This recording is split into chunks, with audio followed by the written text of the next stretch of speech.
Never know when it's on. Never know when it's on. Never know when it's on. So I just keep saying it. Hey, everybody. Hope y'all are here. I'm here. I made it. Um, I'm a little bit out of breath. I had to rush down. As I mentioned, I think in the last video, I decided, I had 30 minutes left, run up to the cottage real quick and let Rascal out and do a few things. And of course, the pigs are out. Pigs have been out almost every day. They are kind of where I don't mind them being. So I'll wait till after this is over. And then after this is over, you can imagine me chasing pigs, getting the pigs back in. All right. Well, hello, everybody. When you get in here, type into the comment section where say hello. Where are you? Hello to Brett and Dana. Hello to Terry in sunny Andrews. Russ is in Ohio. Hello, Linda in Pennsylvania. Glad to see you guys here.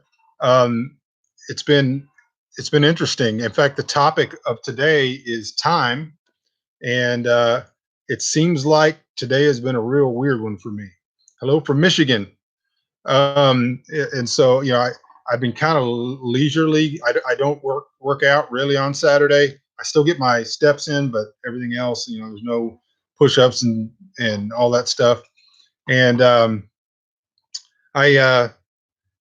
so I've been kind of leisurely going through my day, and then like 30 minutes before this deal, then all of a sudden I've got pigs out and trying to get down here in time, and I'm out of breath. So it's ironic, I guess is what you would call it. So hello, everybody.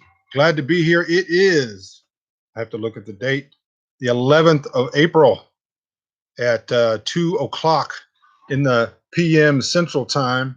And I'm definitely glad to be here. So that's what I wanted to talk about today is time. And it's been an interesting phenomenon because for years, we've been living out here for 15 years, lived plain, which means that we weren't really adhering to the socio-cultural norms. We try our best to raise our own food. We try our best to not be so interconnected with the system that we are subject to it and to its whims and caprices like is going on right now. And at the same time, and I've mentioned this and talked about this a lot, we are not sitting here and just going, oh, a TV is evil. YouTube is evil. Electricity is evil. We've never ever said that stuff. What we've said is dependency on any of it has a tendency to create a slave mind, and it increases colonization.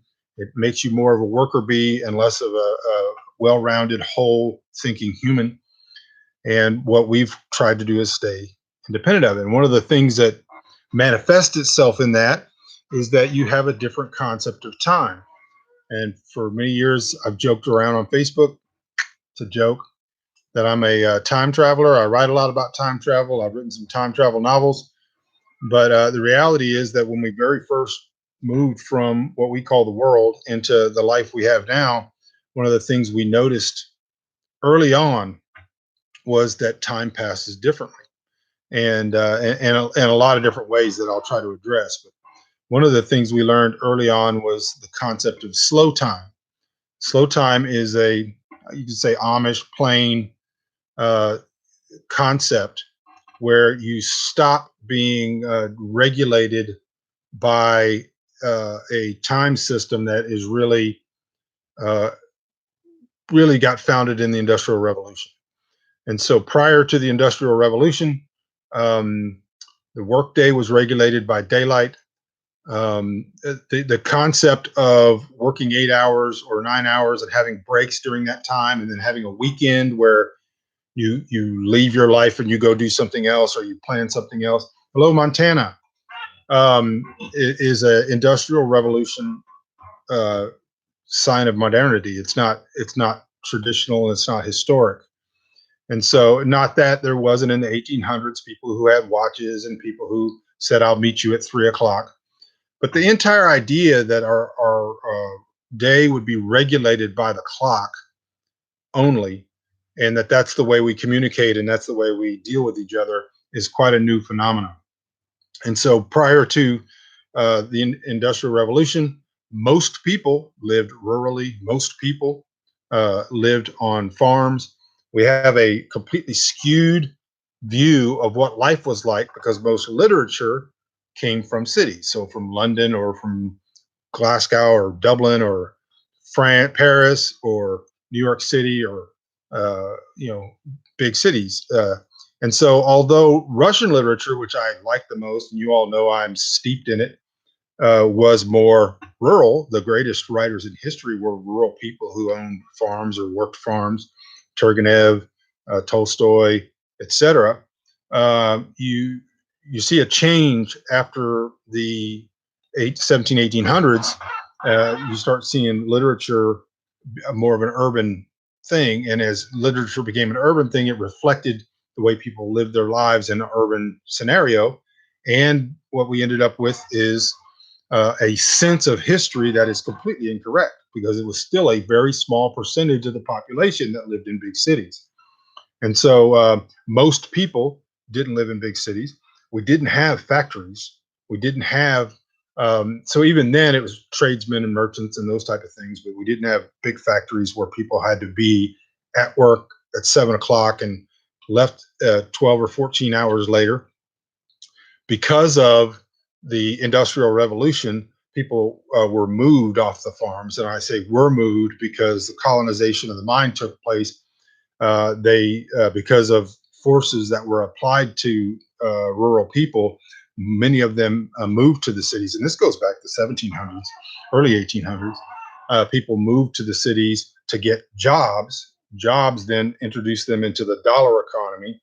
The dollar economy was the way that you basically got people from being free and independent people. So they were exchanging the hours and the minutes and the seconds of their lives for dollars. Then the dollars they exchanged for goods and services. That type of system, by necessity, has to be run on the clock. So the Amish and the people who stayed rural have a sense of time that they call slow time. So you would never say, "I will meet you at 9 a.m." unless you were meeting a Englisher or somebody. You would say, "I will meet you after breakfast." I will, chores were done early in the morning. Breakfast was a little later in the morning, and then you would meet after breakfast, and people kind of knew generally what time that would be, but you had other stuff to do. Or you would say, "I would meet you mid afternoon. I'll meet you later on in the day. I'll meet you in the evening."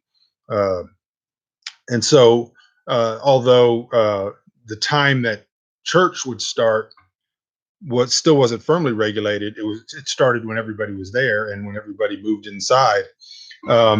It just The concept of time as we see it in the modern colonized industrial age. Hello, Tahoe. Everybody, now that you're here, I'm going to stop because I got some great stuff to say. But I'm going to say, please hit the like button. Please subscribe if you're new. It's the best way to grow the channel. And so, that said, a different concept of time developed because time occurred differently to people. There were things that had to be done during the day, but there wasn't necessarily a structure, an artificial structure that was hung on that day that said, this is what time you do this thing, this is what time we have to be here, this is what time. Now, as the Industrial Revolution moved on, we moved away from people punching a clock, most people punching a clock in a factory, to a more service oriented. People became even more specialized. So when it started, you might have one or two office related people, and everybody else was in the factory. They were doing their particular duty and they got their pay and they went home. More people moved into what we would call white collar jobs or service oriented jobs, or jobs that were not physically in the creation or the production part of it. So, support staff, accountants, people who were involved in logistics, all that kind of stuff. Now, because they became more specialized, you had more people who were living in a system that required this type of timekeeping, and so it snowballed. And so what happens? Hello, Keith. Is that uh, the process of colonization? Let me cover that really quickly because I mention this all the time, and I didn't see you, San Rico. Everybody else, hey, when you come in here, hit the like button and say hi and tell me where you are. We're going to be talking in just a minute, so you guys can get your questions in. So, where was I? So somebody prod my memory. So you had more people that were working in these type of jobs, and so the process of colonization.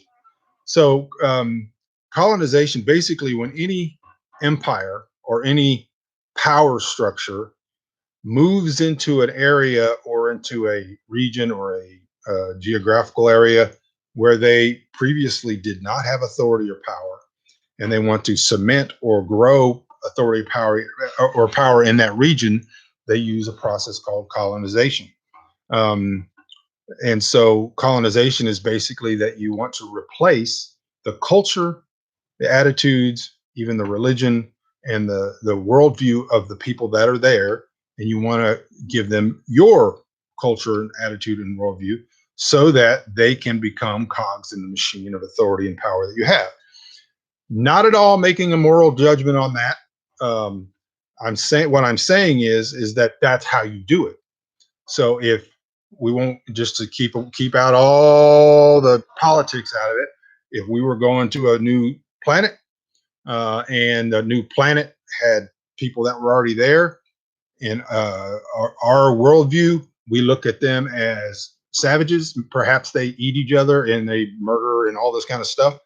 We want to harness that power for what we believe, according to our culture, is good. So we go in there and we bring our religion, we bring our system of government, we bring our system of morals, and what we want to do is replace theirs, replace it altogether, so that within 2 or 3 generations, there's no memory of it anymore.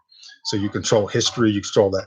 Again, I'm not making a moral judgment. I believe the way I believe, and you believe the way you believe. It's just the way that you do it.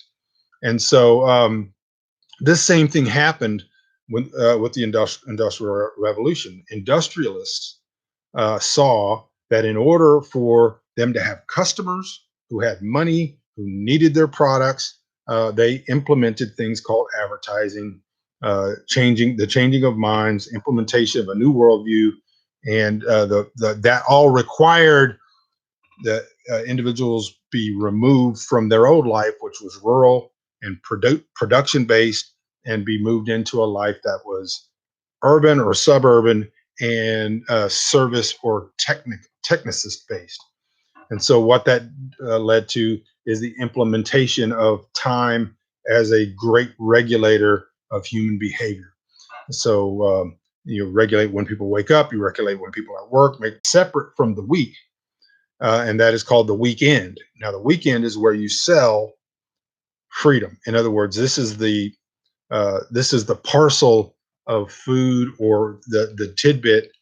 This is the carrot that allows you to remain cognizant of your not even cognizant because it's subconscious, but to remain connected with your inner desire for peace and tranquility and slowness and uh, things like freedom and all that kind of stuff. Hello, North Idaho. And so this is what happens, and it's very very easy for people to sit back and go, he's making a moral judgment on American civilization. Where I'm not. I'm saying this is how you do it, so that now people look towards the weekend. The weekend is a time where you shed this hustle and bustle. You shed the pressure and all this kind of stuff, and whether you fill it with sports, whether you fill it with camping, whether you fill it with going vacation, whether you fill it with visiting or whatever it is, that is the small vestigial remnant. Hello, North Carolina. Remnant of freedom and life that is still in you. So that needs to be satisfied, or else, early on, I won't remember the right exact year, so I won't even try it. But when they very first began to expand New York City, there was a great documentary on PBS about New York City and the growth of New York City from the very beginning all the way to modern age. And they realized early on that the people would riot and would destroy the city if they didn't have a rural place that they could repair to uh, for a break. And so this was the birth of Central Park and thousands of other parks throughout the New York City metro area. You had to have a place where you could see trees, where you could see birds, where you could hear a bubbling brook. This was a salve of cocaine and heroin to the body that kept it pacified. And so the same thing happened in our own age. If you study the expansion of not just the Industrial Revolution, but urbanization and suburbanization of America, that you went from moving people into these suburbs so they could have a yard, right? A yard was the hello, Michael.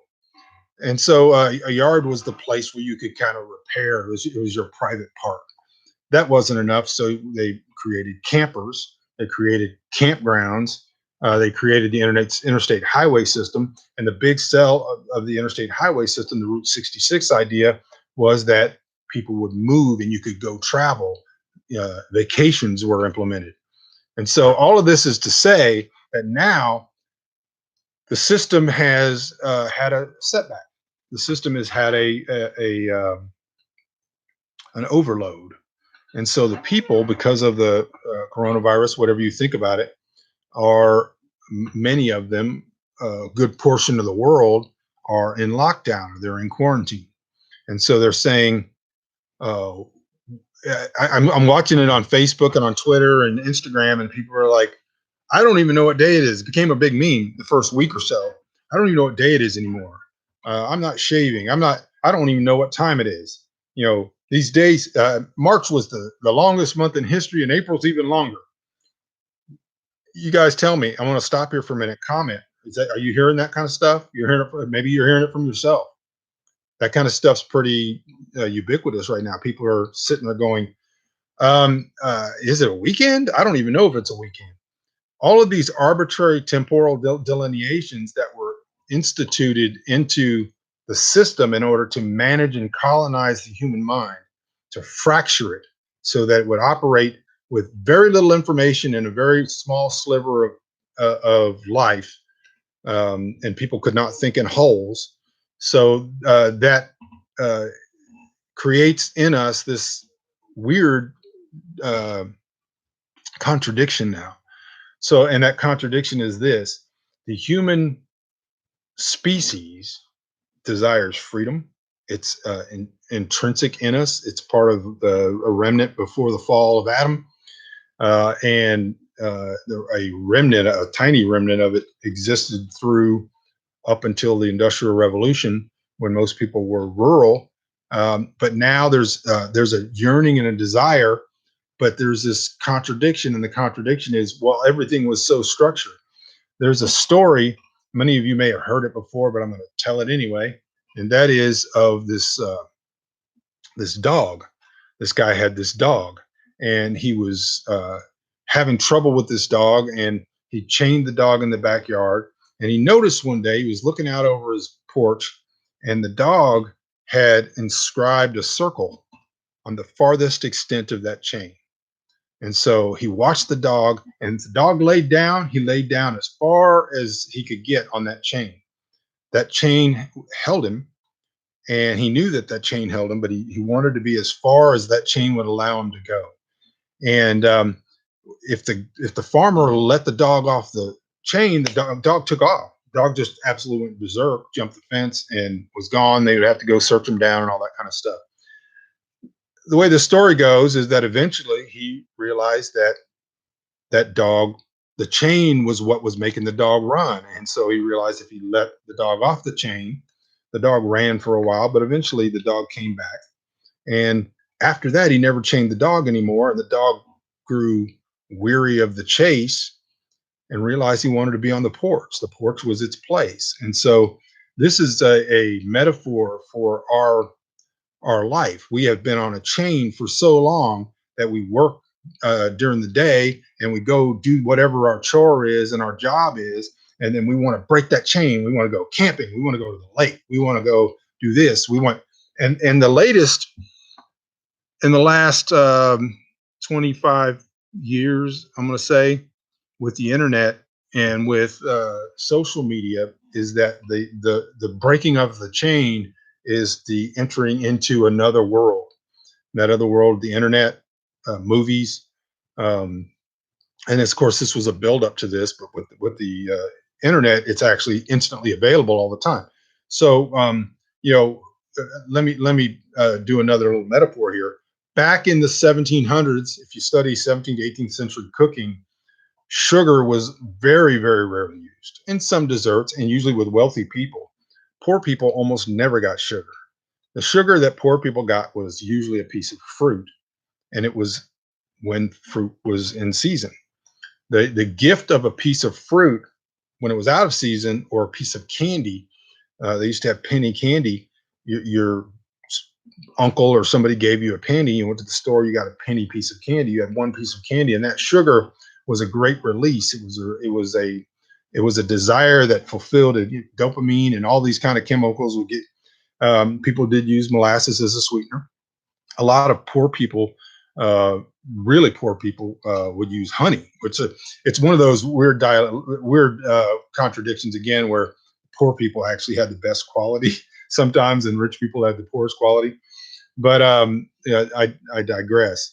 But that release of having a little piece of candy, when those things became inexpensive, when the Industrial Revolution made sugar available all the time in every meal and every dish and everything, people began to gorge on it, and they eat it all the time, and that sugar becomes the regulator of their metabolism and everything else. Hello, Gary.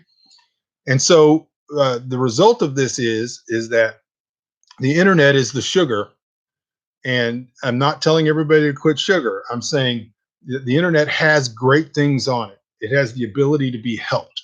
It has the ability to share information in a broad sense. It has the ability to look up things. But we have taken that and we have gone to the dark side of constantly filling every minute and every second of every day with this sugar of input, and that causes the mind to uh, over to be overstimulated. And so now, here's the thing: now you're in quarantine. Now you're not really going anywhere. Even if you go to town every once in a while, you're not living your life like you were before. And so now you're experiencing time differently. And some people are filling that time with the same thing that was causing them a problem, the same thing that was causing their mind to be fragmented, so they can't think of things in whole. They can't think of religion, philosophy, art, all of these things as parts of a huge whole. They can only think in parts. They can only think in fragments, because it's like driving a shard into your brain. Your brain gets fragmented, right? And so now there's an opportunity, and the opportunity is um, that you can regulate that. You have the ability to take time and slow it down, to experience things, and you don't have to fill it with anything. If you want to fill it with things like books, I recommend it. If you want to read things like old encyclopedias, boy, you want to talk about a mind expander. Go read encyclopedias from before you were born. A month ago, I held up a book, and it was called The Treasury of the Familiar. And these were books that basically had all of the wisdom that was known at the time: speeches, poems, all literature. Read stuff like that. If you're going to watch something that's educational. A bunch of you are watching this right now, and a bunch of you are going to be watching this. And I think that you're getting something out of it. I hope that you are. You have somebody that's not trying to sell you anything or trying to get you to do something as far as enslaving you, but somebody that's actually trying to help you free yourself. And so, use that time in a valuable way. If you can get outside, don't just be out there. You know that the humans are really a different species. Every other species, virtually every species, even the ones that are closer to human like, uh, they're generally, their heads are, they lean forward and down, the way that their dogs and cats and uh, kangaroos and everything else, even though they have the ability to lift their head, they generally are looking at the ground. They're looking at their food. They're looking at where they're going. Humans have a special capacity, and an intellectual capacity, to look into the heavens, to stare at things above their eyesight.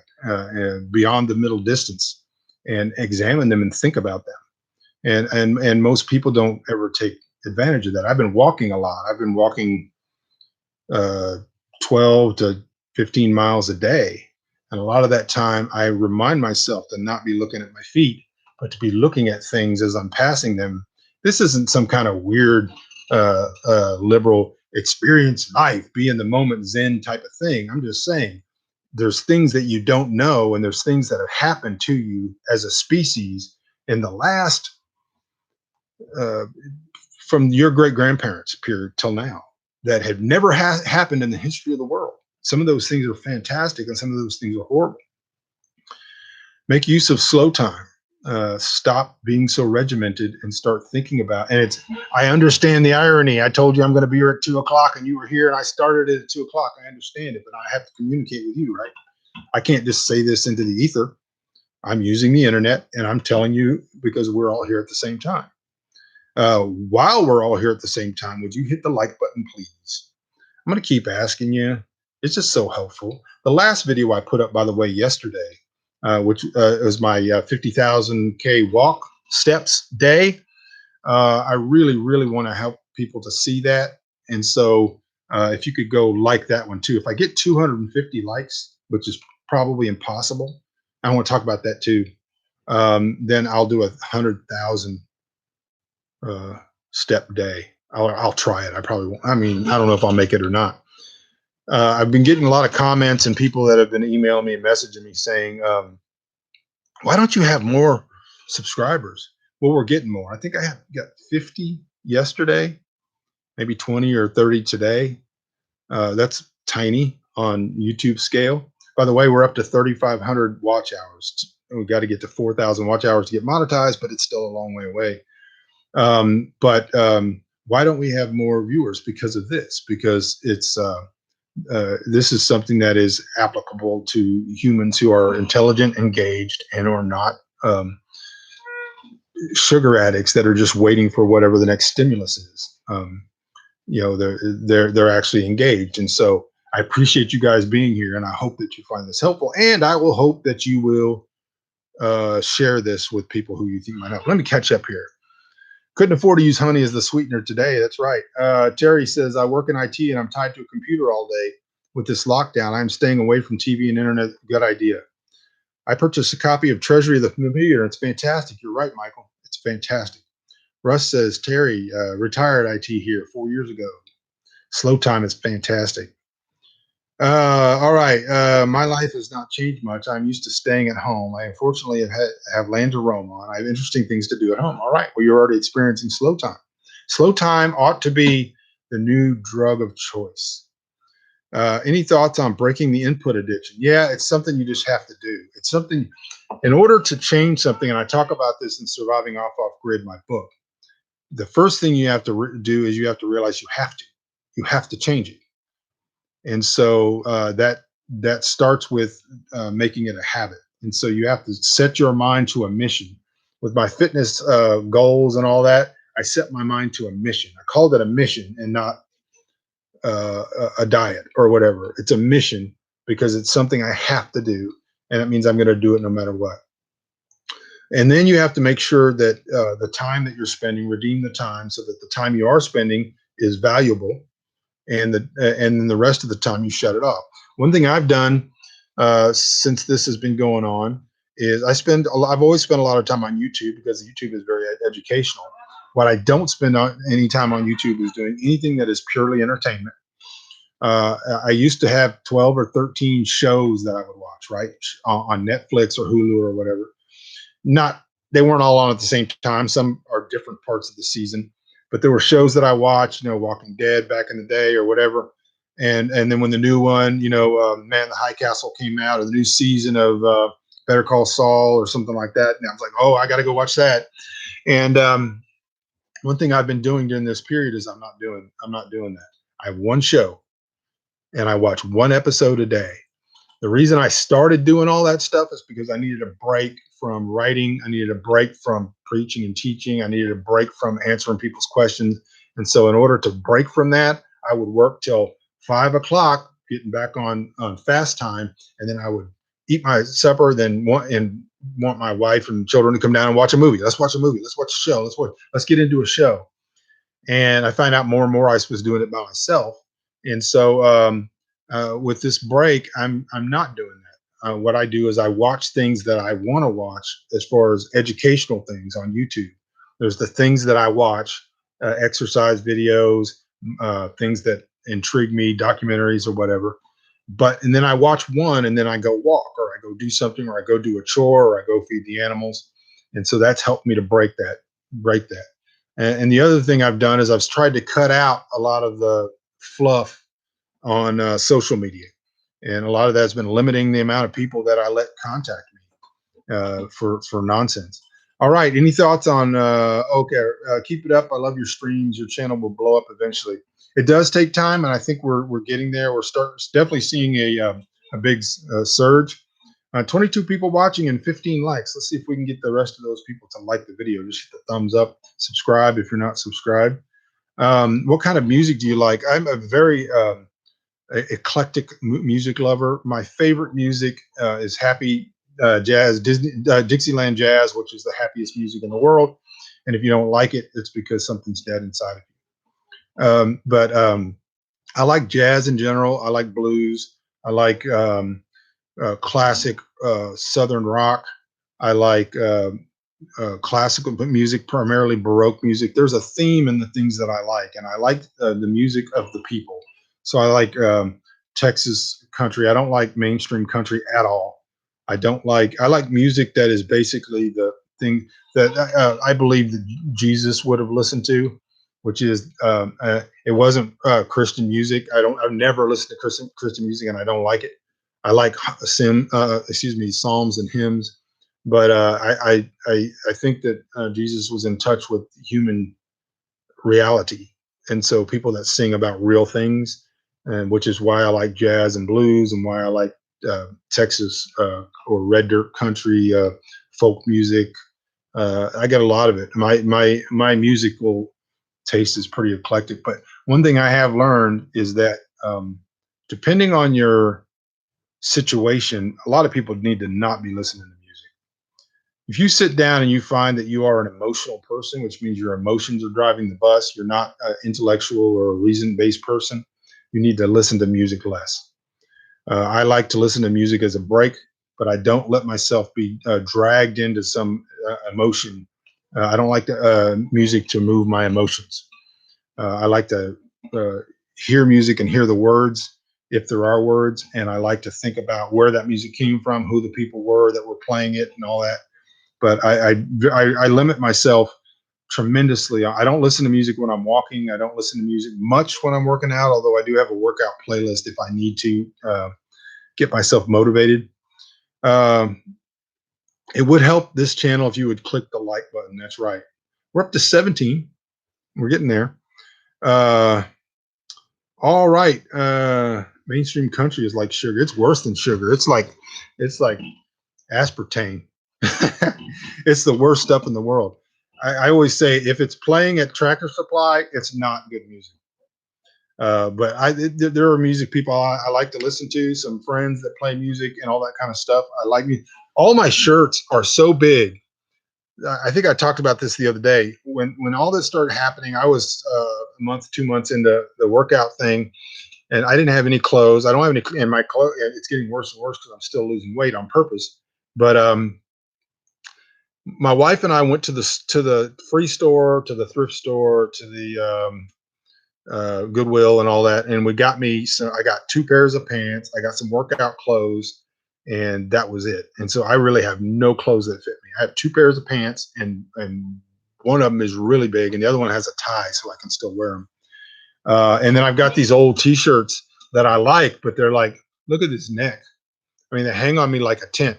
The the corner of my shoulder, because these are all XLs or double XLs, and I don't wear even an XL anymore. Classical music like Bach enlightens the mind rather than driving the emotions first and foremost. That's right. Bach and Baroque music in general is based on two major things. They're math based, and they're also based on major chords.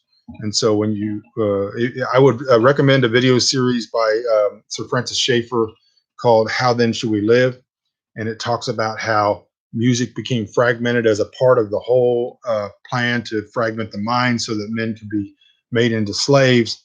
Part of that was bringing in a lot of discordant music, uh, a atonal kind of stuff. Not that I mean, I love bluegrass, by the way, but when you listen to discordant music, it affects you and it affects your mood, and it increases the fracturing of the human mind. There's a whole video on that I don't want to do. So, anyways, that's a little lecture on time, and my dissertation on time would be this: look at the peer, and I'm really, really tired of the memes and the stuff like, here's what we're going to do to make this time valuable. The planet is healing itself. The coyotes are back on the Golden Gate Bridge, and all this nonsense. But I would like to say that experiencing what time is, actually thinking about it. This is part of healing the fracturing of the mind, is to be deliberate, to be more deliberate. You deliberate. You do things on purpose. You don't do things because you're a chicken pecking at a dot. You do things because you think about them, and you reason, and you look, and you study, and you learn, and you expand. And learning about time is one of the most valuable times you'll ever spend, simply enough. And so that's where I was going today, and I hope that helps somebody. I wanted to say a few things. And you get tired of it, but this is the thing: you gotta hit the like button, you gotta subscribe, you gotta hit the bell icon, you gotta say that you want all the notifications so you hear all this kind of stuff. You're not going to get the same thing every day. I'm going to talk about fitness, or I'm going to talk about this, or I'm going to talk about what to do for the uh, preparedness and what's going on. Likely tomorrow is going to be what's going on in the world. I'm about to release a video on the lard lamps, and I'm doing one. I'm planning one next week on the go bags, or get out of dodge bag, whatever you want to call it. The other thing you can do is, because we're not monetized and because I'm doing this completely free for you, is if you can donate to help. Right now would be a wonderful time. Right now I'm having to run the car because I don't have enough power to keep my power box charged, because it's been raining on and off all day today. And we're supposed to rain tomorrow. It's supposed to be back in the 30s come Monday. And so if you can, write on this video in the description section, it says to support, and you can click on that. The easiest way and the best way and the fastest way and the cheapest way for everybody to do it is to follow me on Facebook, facebook.com/off grid, and you can send a PM, and they let you send money through PM, and there's no fees any direction. But if you click on that link, there's two other ways you can do it, but that's the best way, because you don't get charged a fee, and I don't get charged a fee, and Facebook doesn't get any of the money. But any amount you can do can help. I'm trying to save up to get the Yeti 400 power box so that I can get through a whole day without having to start the car and run the gas and all that kind of stuff, just to have enough power to do these things. And there's a bunch of other stuff that I really would like to get, and some clothes. So that's just the way it is. I know I look like a hippie, man, but I'm just trying to keep my hair out of my face when I'm working out and walking. I'm not really working out today, so I'm sorry that I look like a hippie through this. So I probably talk like a hippie too. So, slow time. You guys just sitting out there talking about looking at the trees and whatnot. Um, I'm interested in canning meat. Do you have a video on that? I think there is a video on canning meat. There is a video on canning meat, and it's me and my wife, and I'm asking her questions because she does it all the time. But there is one, and I'm going to write it down right now. It won't be on there immediately, but within an hour, when you get to the description of this video on YouTube, there'll be a link to canning meat. Thank you for reminding me. I think it's part of the How We Do Stuff series, but I will put a link so that you can do that. I hope everybody is doing all right. I'm going to be here a few more minutes. If you want to ask questions or give me a topic, This is, see, I don't see myself because I don't have a mirror. I have a mirror, but it's like that big, and I got it stuck in a tree. But I don't look at it during the day, and so I don't see myself. And then I look at myself and I'm like, golly, looks like you just climbed off a mountain. But if you have questions and comments, go ahead and put those in the comment section. We're still at 17 likes, so it would be great if more of you would just. What does it cost you to hit the like button? Maybe you're not watching this in a place that you could do it. Maybe after the video, you can go hit the like button and share it with people. More people would be better. How's your lard lamp doing? I haven't lit it today, and I'm expecting a package with the bigger wicks. So I just didn't light it today. It's early in the day. I didn't want to burn it up. It's doing pretty good. I mean, I did burn it for a little while yesterday, but I want to get the thicker wick, and then I'm going to do the video. That's what I've been waiting on. I've got some wick stuff you can do, and you can use just regular cotton t-shirts if they're cotton, and you can make wicks. I'll probably show some of that too, but it looked like Moses. Yeah, Moses with his Moxie t-shirt.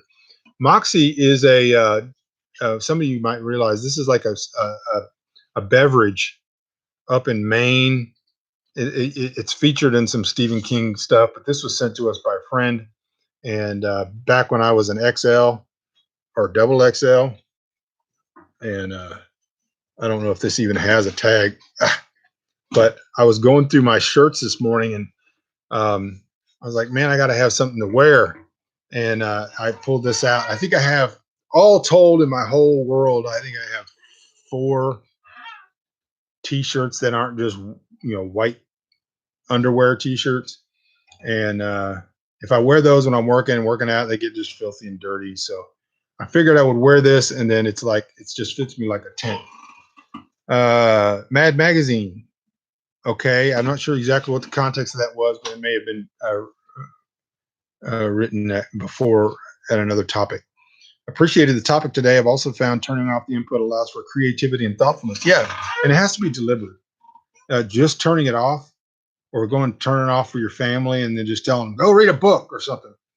I have a whole talk about how we were raised to read and what to read and all that helped tremendously. And I have probably 15 sets of full encyclopedias, a lot of them from before I was born. But I also have, and this is just a tiny little corner of my office, I've got the whole history of Western civilization. I have by Will and Ariel Durant. This is a whole section of history, different history books. So here, this one's a little dirty. I'm gonna blow the dust off of it. Before I showed you the Treasury of the Familiar, this is the New Knowledge Library: Science, Invention, Discovery, and Progress. And so it's got Kitty Hawk. And this book is from, let me see if I can figure it out without my reading glasses. 19, oh, I'm going to have to put on my reading glasses.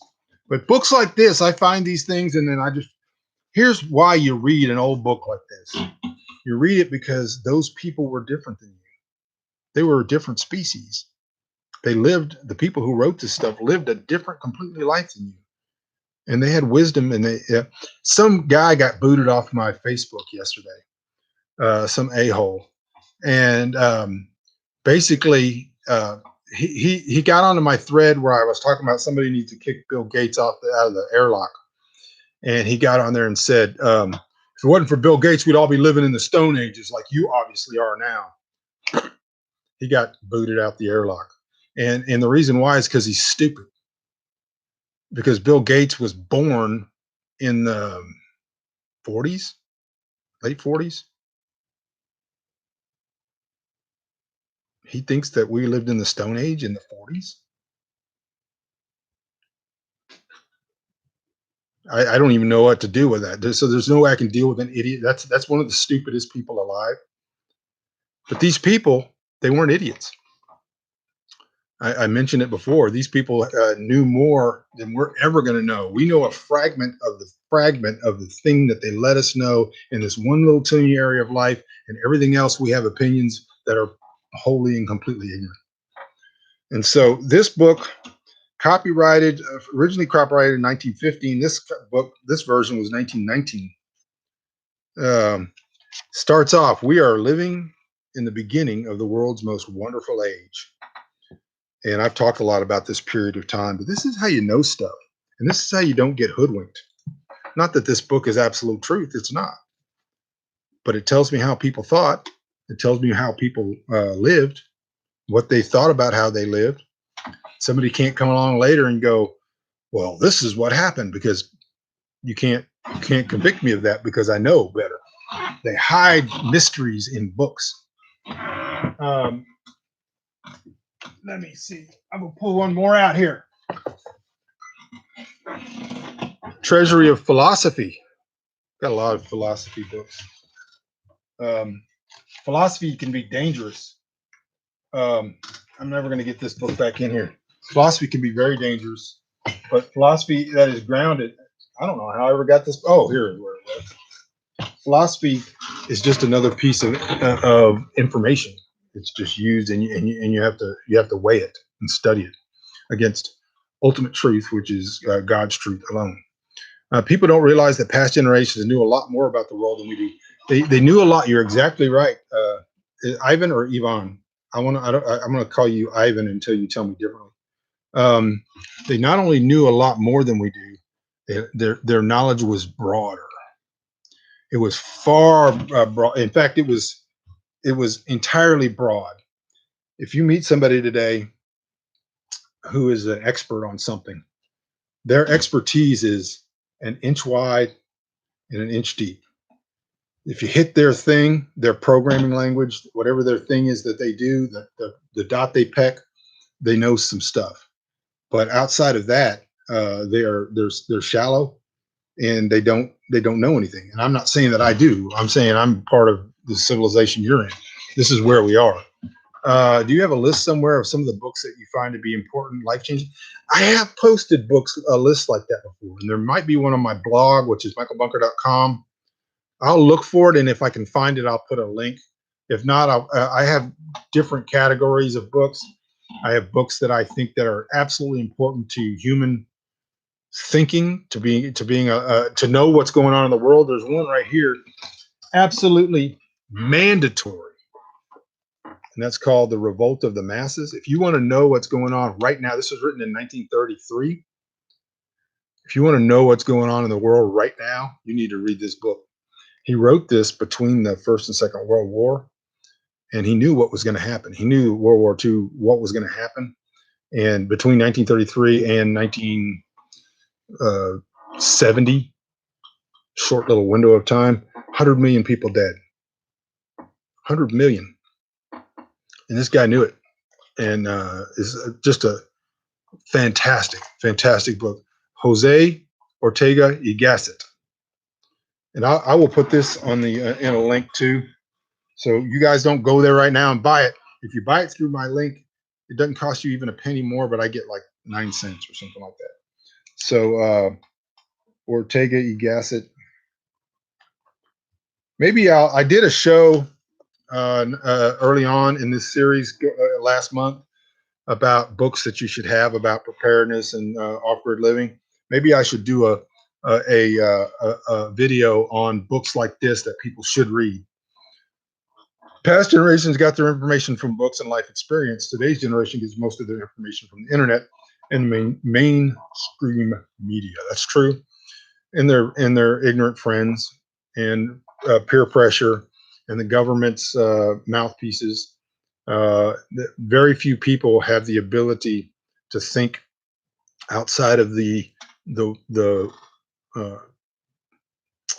word I want to use is the stream of the mass man. This guy talks about the mass man and who the mass man is, and the mass man is important to understanding how people know things or how people operate.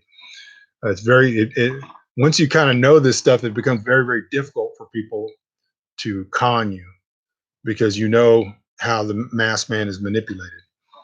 Do a kind of a study on propaganda, the beginnings of propaganda and advertising. That'll tell you a lot about what's going on, what's happening to you, and what has happened. You first heard of Moxie. Uh, as in Stephen King. I do not have a TV since 6 years ago. I don't miss it. Amen. People don't realize I have one, but it's not hooked up to anything. But I hook it up if I want to watch something. People don't realize that passing. Oh, we already said that. All right, I think I'm caught up. Hey guys, I got to cut this off. Appreciate. That's right, Diane. You're right. I appreciate you guys tuning in. There's things I want to ask you to do for me. Smash the like button, subscribe, donate if you can help. Any little bit helps, but that's kind of where we are right now. And so I may end up doing some kind of fundraiser so I can get this power situation sorted and all that. So appreciate you guys tuning in. I love you. Lord willing, I'll see you again tomorrow. And there'll probably be another video come up between now and then, but we'll try to do a live tomorrow. Appreciate you guys, and I'll talk to you soon.